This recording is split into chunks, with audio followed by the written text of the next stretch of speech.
Законот за игри на среќа за прв пат влегува во собраниска процедура со прво читање на Комисијата за финансирање и буџет. Според заменик министерот за финансии Николче Јанкуловски, конечно имаме сеопфатно, попрецизно и посистематизирано уредување на условите за игрите на среќа и забавните игри, но и механизмите за надзор и контрола на нивното работење.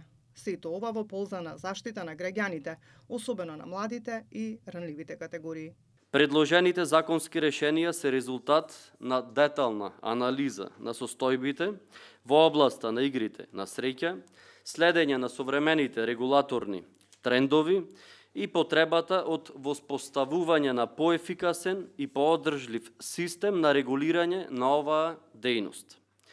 Со новиот закон се забрануваат секакви начини на рекламирање, меѓу кои и на надворешниот дел на излозите на деловните простории, кај приредувачите на посебни или електронски игри се дозволува само една реклама во големина од 100 на 30 сантиметри.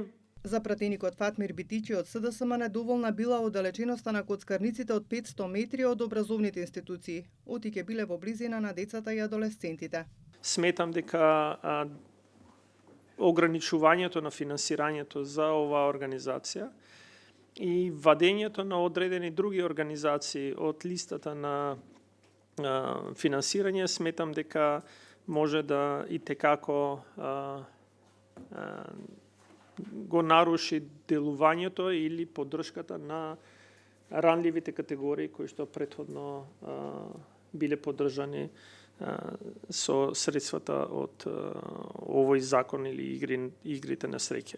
Пратеникот Бојан Стојановски од ВМРО ДПМН потсети дека во претходното предлог законско решение што го направи минатата власт, оддалеченоста била далеку помала, па малку е чудно што сега истите реагираат за сегашниот предлог текст. Тогаш беше прво 200 метри оддалеченост од училиштата, па 300, па дури на крај 500 метри, па СДСМ и ДУИ му ставија и европско знаменце. Стојановски потсети и дека тогашниот претседател Стево Пендаровски не го потпиша под притисок на јавноста. Истите тие што сега кажуваат што не е направено и што требало да се направи, замислете гласале за тие закони. Сега, јас тука се прашувам за која вистина ние зборуваме. Во ред е ние да имаме различни забелешки, но треба да ги погледнаме фактите. Има нешто што се вика кредибилитет, има нешто што се вика образ и достоинство.